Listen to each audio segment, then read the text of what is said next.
एक भागवतों के भूप, भागवत दो अर्थ हैं इसके।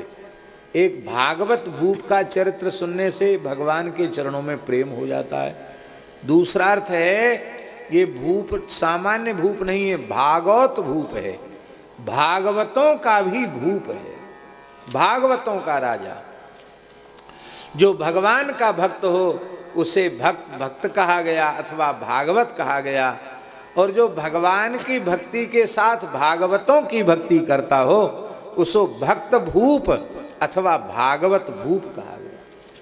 ये भागवतों का भूप राजा, इसकी कथा सुनने मात्र से भगवान में प्रीति हो जाती है। ऐसी कौन सी विशेषता थी इस राजा में, वेशनिष्ठ राजा में? कहते कोई भी व्यक्ति मस्तक पर तिलक धारण करके आ जाए, कंठी धारण करके आ जाए, तो उसको संत भक्त नहीं ताहि गुरु गोविंद जाने। साक्षात गुरुदेव आ गए, साक्षात गोविंद आ गए, ऐसा मान करके वह वेशनिष्ठ राजा आदर करता था। और भले ही कोई षड दर्शनों का विद्वान हो, छहों दर्शनों का विद्वान हो, षड दर्शनाचार्य हो,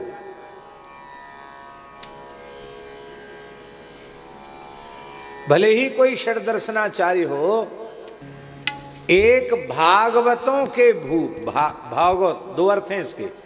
एक भागवत भूप का चरित्र सुनने से भगवान के चरणों में प्रेम हो जाता है। दूसरा अर्थ है ये भूप सामान्य भूप नहीं है, भागवत भूप है, भागवतों का भी भूप है, भागवतों का राजा। जो भगवान का भक्त हो उसे भक्त कहा गया अथवा भागवत कहा गया, और जो भगवान की भक्ति के साथ भागवतों की भक्ति करता हो उसको भक्त भूप अथवा भागवत भूप कहा गया। ये भागवतों का भूप राजा, इसकी कथा सुनने मात्र से भगवान में प्रीति हो जाती है। ऐसी कौन सी विशेषता थी इस राजा में, वेशनिष्ठ राजा में? कहते कोई भी व्यक्ति मस्तक पर तिलक धारण करके आ जाए, कंठी धारण करके आ जाए, तो उसको संत भक्त नहीं ताहि गुरु गोविंद जाने। साक्षात गुरुदेव आ गए, साक्षात गोविंद आ गए, ऐसा मान करके वह वेशनिष्ठ राजा आदर करता था। और भले ही कोई षड दर्शनों का विद्वान हो, छहों दर्शनों का विद्वान हो, षड दर्शनाचार्य हो,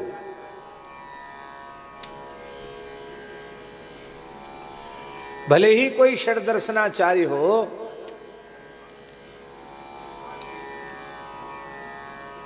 श्री वृंदावन बिहारी लाल की जय।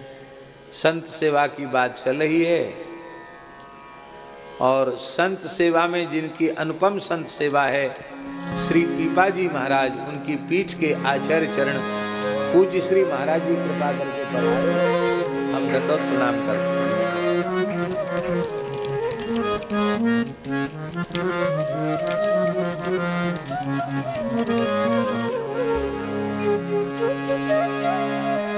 जय जय श्री राधे,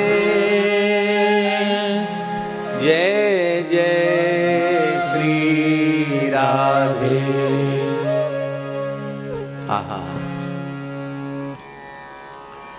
षड दर्शनों का प्रकांड पंडित हो, 6 दर्शन कहे जाते हैं, षड दर्शनों का प्रकांड पंडित हो, पर मस्तक पर ऊर्ध्व पुंड न हो, गले में तुलसी न हो, तो यह वेशनिष्ठ राजा षड दर्शनी अभाव, उसके प्रति ज्यादा कोई भाव नहीं देता था। उसको घट करके मानता था कि हाय हाय, इतना बड़ा शास्त्रों का पंडित होकर भी भगवत शरणागत नहीं हुआ, वैष्णवता ग्रहण नहीं की, तो काहे बात का पंडित है।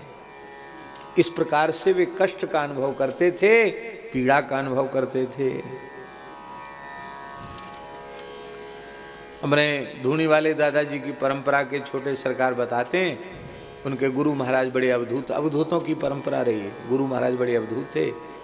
कोई बहुत बड़े प्रकांड पंडित आ जाते, विद्वान, बड़े महामंडलेश्वर सन्यासी, बड़े प्रकांड पंडित आ जाते, तो ऐसे हो जाते जैसे रूस गए हों।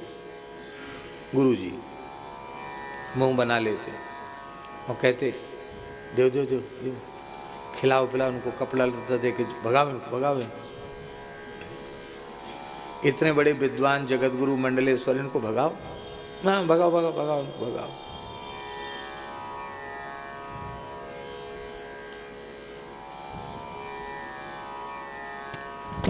भेंट दक्षिणा करा के और फिर कह देते जाओ महाराज नर्मदा जी नहा लो, जाओ ओंकारेश्वर चले जाओ।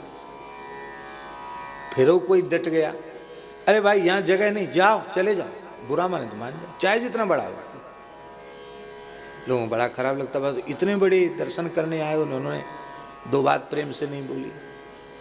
और सीधे साधे बिना पढ़े लिखे साधु, भले ही वो खैनी खाने वाले हों चिलम पीने वाले हों, इससे उन्हें कोई लेना। सीधे साधे फक्कड़ महात्मा उनको जाने नहीं देते, रख लो इनका आसन रख लो, अरे हाँ सब व्यवस्था करो इनकी।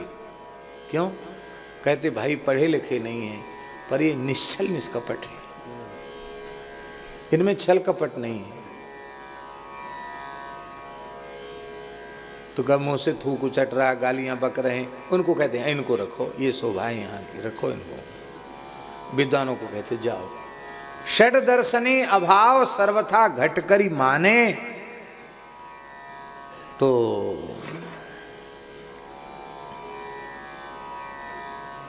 भाणों ने विचार किया कि भाट भाण तो हाथ पे हाथ धरे बैठे हैं, किसी को कुछ राजा देता नहीं है, कोई बस कुछ लेना हो तो तिलक कंठी धारण करके चले आओ राजा को, राजा खजाना खोल देता है। तो भाणों ने क्या किया, भाण नकल करने में बड़े कुशल होते हैं, भाणों ने सुंदर संत का वेश बनाया। और ये बात समझ लीजिए, असली से नकली बहुत सुंदर होता है। असली को तो कुछ बनाने की जरूरत है नहीं। अब पूज्य श्री महाराज जी बैठे हैं, रमनीति वाले महाराज जी, पूज्य श्री बलराम दास जी महाराज, हम तो बन ठन के बैठे हैं। हमारे पूज्य गुरुदेव भक्तमाली जी हैं, कोई न जनावे कि ये महात्मा है तो देख के ये भी अनुभव नहीं आवे कि महात्मा है। इतनी सामान्य सरल रहनी, अद्भुत रहनी।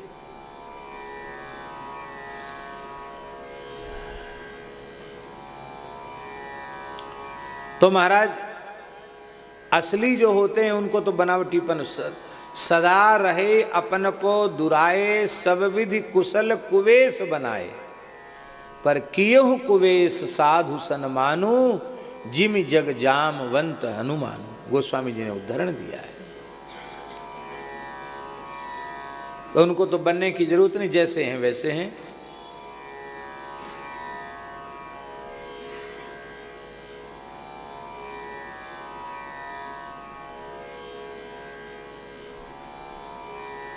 महाराज जी पूज्य गुरुदेव पहाड़ी बाबा महाराज खाकचौक वाले महाराज जी गौ सेवा कर रहे हैं, और उसी समय कुछ महापुरुष आ गए। तो महाराज जी तो कुछ नहीं, शरीर पर एक लंगोटी ही थी, कुछ नहीं, त्यागी तपस्वी महात्मा, गोल जटा बांधे हुए, लंगोटी शरीर पर। वाह आ गए, वाह बहुत अच्छा हुआ। तो ऐसे उकड़ू बैठे थे, कुछ सानी वानी बना रहे थे। महाराज जी पालथी मार के बैठ गए वहीं गोबर में, वहीं गौशाला। और बोले विराजो विराजो महाराज विराजो। न बोरी न चटाई न कंबल, कुछ नहीं, विराजो विराजो महाराज। वो सब बढ़िया बढ़िया कपड़ा पहने, वो कैसे वहां बैठे?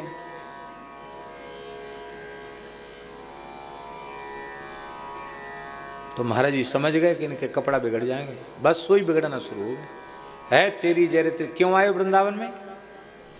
अरे क्यों आए वृंदावन में? सब यहाँ की रज लेने आते हैं, तुम क्यों आए वृंदावन में? कपड़ा संभालने आए हो? है तेरी जय तेरी, हे भगवान चल हट, दुनिया कहीं की। पहली अंगूठी पहली घड़ी आ गए यहाँ चमकाने, चल हट, ऐसे बोलते थे महाराज। जैसे उन्होंने डांटा, सबके सब वहीं बैठ गए। उनका बुरा कोई नहीं मानता था, सब वहीं बैठ गए। वाह, अरे गोबर गोमूत्र का स्पर्श हो गया, रज का स्पर्श हो गया, आहा आनंद हो गया। अब लक्ष्मी की कृपा हो गई तुम सब पे, खुश हो गए। बाद में सबको दही की लस्सी पेड़ा वेड़ा सब दिया, सबको कुछ कपड़ा पड़ा भी दिया, प्रसन्न हुए। पहले डाउट भगो यहाँ से, बड़े बड़े लोग थे, महात्मा महात्मा होते हैं। सामान्य वेशभूषा, तो ये जो भाण थे इन्होंने इतनी सुंदर वेशभूषा बना रखी थी कि तिलक चिलक किए, चिलचिला रहे थे तिलक इनके, एकदम बढ़िया देखने में, बढ़िया तिलक स्वरूप, सुंदर जटाजूट और बढ़िया सुंदर कमंडल चिपिया, सब उनके देख करके लगता था देश काली साधु हैं, कोई टकसाली महात्मा हैं। और पहले से उन्होंने अभ्यास कर लिया था कि साधु कैसे बोलते हैं, कैसे चलते हैं, कैसे कीर्तन करते हैं। पर सिद्ध कोटि के भक्त के सामने जाते ही उनकी माया नष्ट हो गई, उनकी जो नकली पना था वो विलुप्त हो गया और असली पना प्रकट हुआ। असली पना क्या? वो बाण थे, वहां से तो कीर्तन करते हुए आए और राजा के सामने पहुंचती, राजा इतना सिद्ध कोटि का भक्त था कि उसके सामने पहुंचते वो साधु वाली जो रिहर्सल थी, अभिनय था, वो भूल गया उनको, और वो भाणों के जैसी नकल करने लग गए। जैसे भाण नकल करते, भाण गाते, ऐसे गाने लग गए, ताल बजाने लग गए। अब सब सभा हंसने लगी कि अरे ये तो भाण हैं, ये बढ़िया बढ़िया नकली दाढ़ी, नकली जटाजूट धारण करके ये सब भाण हैं। सबको पता चल गया ये भाण है। लेकिन नरपति के दृढ़ नेम ताहिए पांव धुआए। राजा ने झारी ला करके, सोने की झारी ला करके, चांदी की परात ला करके उन भाणों के भी चरण धोए। राजा महान वेशनिष्ठ भक्त था, उसके हाथ का स्पर्श उनके चरण से हो गया। महाराज जी, भक्त का स्पर्श है, भक्त चाहे सिर छू दे और भक्त चाहे पैर छू दे, भक्त का स्पर्श हो जाए तो भक्ति प्रकट हो जाती है, शरीर संसार से वैराग्य हो जाता है। होए भक्त। राजा ने पैर धोए थे, राजा का स्पर्श उनके पैर से हो गया। तेही जब द्रवई दीन दयालु राघव साधु संगत पाइए, तेही दरस परस समागमादिक पाप राशि नसाइए। वे निष्पाप हो गए, निष्पाप ही नहीं हो गए, उनके मन में भगवत प्रेम उदित हो गया। वे मन में सोचने लगे कि देखो हमारी तो पोल पट्टी खुल गई थी, हम तो भाड़ के भाड़ ही रहे, पर धन्य है इस पवित्र वेश को हमने नकली वेश बनाया और हमें असली संत मानकर राजा चरण धो रहा है। धन्य है, सच्ची भक्ति तो राजा में है, सच्चा संत तो ये राजा है। उन भाणों के नेत्रों से अभी तक तो नकली रो रहे थे, अब असली रोने लग गए, भीतर से उन्हें ग्लानि होने लग गई। तो भाण भेष गाढ़्यो गह्यो दरस परस उपजी भगति। राजा के दर्शन से, राजा के स्पर्श से उन भाणों में भी भक्ति का संचार हो गया। और जब भक्ति प्रकट हो गई तब क्या हुआ? प्रियादासी के शब्दों, पूरा कवित्त नहीं बोलेंगे। भोजन कराए भरी मुहरनी थार ल्याए, भोजन कराए भरी मुहरनी थार ल्याए, आगे धरी विनय करी अजू यह लीजिए, आगे धरी विनय करी अजू यह लीजिए। भई भक्ति राशि बोले आवे बास भावे नाही, भई भक्ति राशि बोले आवे बास भावे नाही। पाही गही रहे कैसे चले मती भी, बाही गही रहे कैसे चले भोजन कराया और मोहरों का थाल भर भर करके, स्वर्ण थाल में मोहरें भर करके, रत्न हीरे जवाहरात भर करके एक एक वेशधारी भाण के सामने रखे। महाराज ये दक्षिणा स्वीकार करो। भक्ति हमारे हृदय में है, ये हम कैसे अनुभव करें? भगवान कपिल कहते हैं भक्त्या पुमांजात विराग इंद्रियात।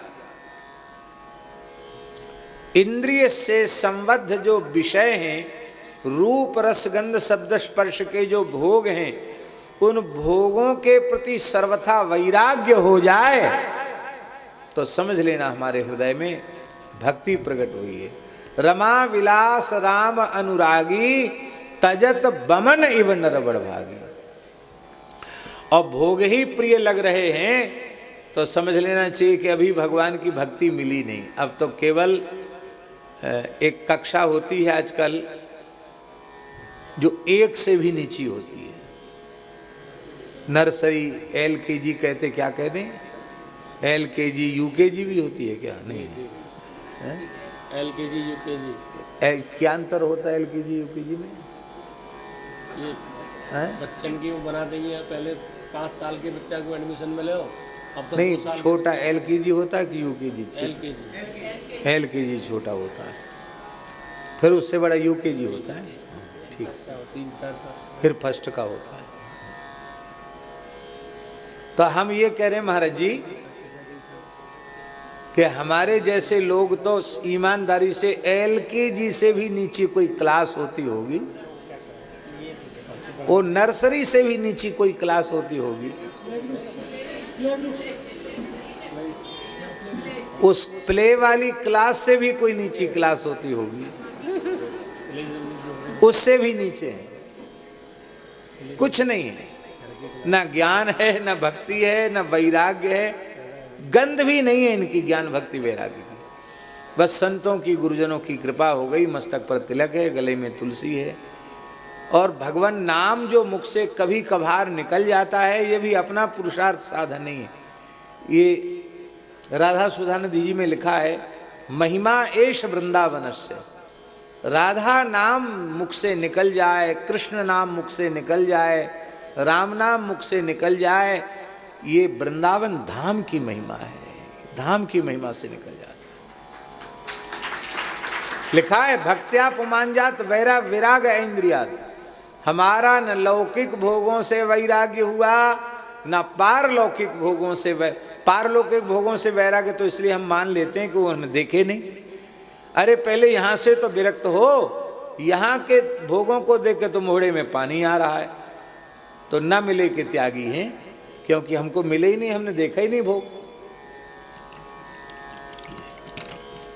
भक्त्या पुमांजात विराग ऐन्द्रियात दृष्टश्रुतान मद रचनानुचिंतया चित्तस्य यत्तो ग्रहणे योग युक्तो यतिष्यते रुजुभिर योग मार्गैहि। और महाराज भक्ति प्रकट हो गई, उन भाणों में भक्ति प्रकट हो गई तो उनको पूर्ण वैराग्य हो गया। और वो नकल नहीं थी महाराज जी, वो नकल नहीं थी, वो तो धन के लिए ही तो आए थे कि राजा केवल साधुओं को ही देता है और हम लोगों को तो भाट भाण का तो काम ही नहीं, तो भाण भी साधु बन के आ गए। वो तो धन के लिए आए थे, लेकिन जब सच्ची भक्ति उनमें प्रकट हो गई तो रोते हुए उन्होंने हाथ जोड़ के कहा, महाराज इस धन से दुर्गंध आ रही है, मुझे धन नहीं चाहिए, आप यदि कृपा करके हमें कुछ देना चाहते हैं तो आप हमारे ऊपर कृपा कीजिए कि हम भगवान के प्रेम के पथ पर चल सकें, हम भगवान की भक्ति के पथ पर चल सकें।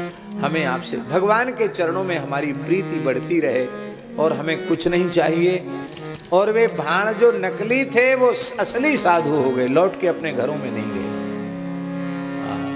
वेशनिष्ठ। तो महाराज जी 56 संख्या है वेशनिष्ठ भक्त के छप्पे की, और 57 संख्या है अंतर्निष्ठ भक्त की, बिल्कुल आगे पीछे। तो ये दृष्टि नाभाजी ने दी। नाभाजी दृष्टि दे रहे हैं कि जिनके तिलक स्वरूप हैं, कंठी है, उनकी भक्ति तो बेशनिष्ठ राजा के जैसी करो।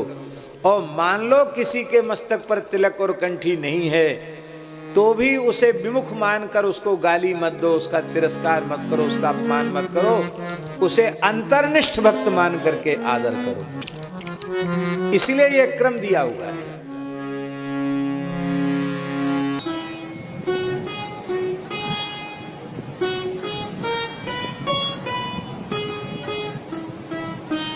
श्री सीताराम प्रतिदिन सत्संग एवं दर्शन के लिए श्री महाराज जी के ऑफिशियल चैनल को जरूर सब्सक्राइब करें।